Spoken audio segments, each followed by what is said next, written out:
Hi and welcome to this Yano video recipe. We upload a new recipe every single day, so make sure you're subscribed to not miss out. Today we're making baked onion bhajis. Before we start, take a look at the link in the description below. You can order the pre-meshed ingredients to cook this recipe at home. Before you start, preheat the oven to 200 degrees. Put a frying pan on a medium heat and add half the oil.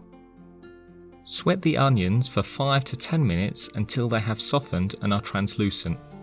Add the chili powder, turmeric, ground ginger, half of the ground coriander and half of the cumin. Mix it all together really well and remove the pan from the heat.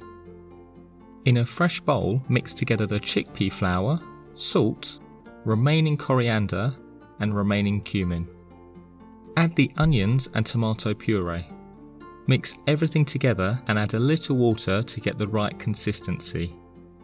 It should be slightly wet but not sloppy. Line an oven tray with baking paper and drizzle with some oil. Place a generous spoonful of the mix onto the tray for each bhaji. Flatten them down gently with the back of a spoon. Bake the bhajis for 20 to 25 minutes. Now remove them and brush with a little extra oil. Return the tray to the oven for a final 25 minutes. They should be a beautiful golden brown when they're done. The generous amount of onion and range of spices will come together to make a delicious onion bhaji.